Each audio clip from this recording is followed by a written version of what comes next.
یہ بات ہے 1969 کی، جب انسان نے پہلی بار زمین سے 3,84,000 کلومیٹر دور چاند پر قدم رکھا تھا۔ نیل آرمسٹرانگ وہ پہلا انسان تھا جس نے یہ مشن سر انجام دیا تھا۔ اس مشن میں ان لوگوں نے 2 گھنٹے اور 15 منٹ تک چاند پر سروائیو کیا تھا اور اس دوران چاند پر موجود مٹی کے ڈیفرنٹ سیمپلز کو اکٹھا کیا تھا۔ اس مشن کے دوران تو چاند پر کوئی اب نارمل یا پھر ایلین ایکٹیویٹی نہیں دیکھی گئی تھی، لیکن اس مشن کے کچھ عرصے بعد چاند کے گرد چکر لگانے والی ناسا کی ایک سیٹلائٹ نے چاند کی کچھ سٹرینج اور اب نارمل فوٹوز کو کیپچر کیا، جس میں چاند پر عجیب اور مسٹیریس سپاٹس دکھائی دے رہے تھے۔ ایلین ریسرچر اسکاٹ ویرنگ نے جب ان فوٹوز پر ڈیٹیلڈ انویسٹیگیشن کی تو انہیں چاند پر ایک بلڈنگ نما سٹرکچر بنا دکھائی دیا جو چاند پر موجود دوسری چیزوں سے بالکل الگ تھا۔ اسکاٹ ویرنگ نے جب ان ڈیٹیلز کو پبلک کیا تو اس کے کچھ عرصے بعد وہ سٹرکچر اس جگہ سے اچانک غائب ہو گیا۔ اسکاٹ ویرنگ کا یہ کہنا تھا کہ اگر چاند پر کوئی اب نارمل ایکٹیویٹی نہیں ہے اور اس کے علاوہ چاند پر ہوا کا بھی کوئی نام و نشان تک نہیں ہے تو پھر وہ سٹرکچر آخر کیا چیز تھی جو اب اس جگہ پر موجود نہیں ہے۔ اس بارے میں اسکاٹ نے ناسا کو بلیم کیا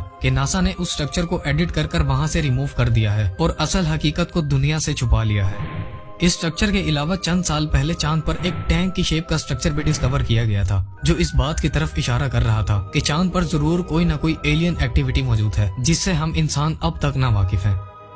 ایلون مسک کا یہ پلان ہے کہ مارس پر انسانوں کی ایک الگ دنیا بنائی جائے، جسے پورا کرنے کے لیے ناسا اور اسپیس ایکس کمپنی نے 20 سے زیادہ روبوٹس کو مارس کی طرف بھیجا، جنہیں مارس تک پہنچنے کے لیے 7 مہینوں سے زیادہ کا وقت لگا تھا۔ ان روبوٹس میں سے چند روبوٹس ایسے تھے جو لینڈنگ کے وقت ہی تباہ ہو گئے تھے، لیکن 6 روبوٹس ایسے تھے جو سکسیسفلی مارس پر لینڈ بھی ہوئے تھے اور اب تک اپنے مشن پر کام بھی کر رہے ہیں۔ مارس جو کہ زمین سے 296 ملین کلومیٹر دور ہے، اس پر اب تک ایسی چیزوں کو ڈسکور کیا جا چکا ہے جس نے سائنٹسٹ اور ریسرچرز کے ساتھ ساتھ پوری دنیا کو حیرت اور طرح کے سوالات میں ڈالا ہوا ہے۔ مارس سے ملنے والی پکچرز پر انویسٹیگیشن کرنے کے بعد اسکاٹ ویرنگ، جنہوں نے چاند پر سٹرینج سٹرکچرز کو سپورٹ کیا تھا، ان کا کہنا ہے کہ مارس پر ضرور کوئی نہ کوئی ایلین ایکٹیویٹی موجود ہے اور مارس پر یقیناً زندگی بھی پائی جاتی ہے۔ مارس پر ریسرچ کے دوران اسکاٹ ویرنگز کو یہاں چھوٹے پیرامڈز، بلڈنگز، فاؤنڈیشنز، ایلین سٹیچوز، حیران کر دینے والے سٹرکچرز اور فروزن فلاورز کے ساتھ ساتھ کسی جانور یا پھر کسی ایلین کی ہڈی بھی ملی۔ مارس پر کریوسٹی روور کے ذریعے لی گئی ایک پکچر میں اسکاٹ ویرنگ نے ایک عجیب اور یونیک قسم کے پتھر کو سپورٹ کیا جو بالکل زمین پر موجود پیرامڈز کی طرح لگ رہا تھا۔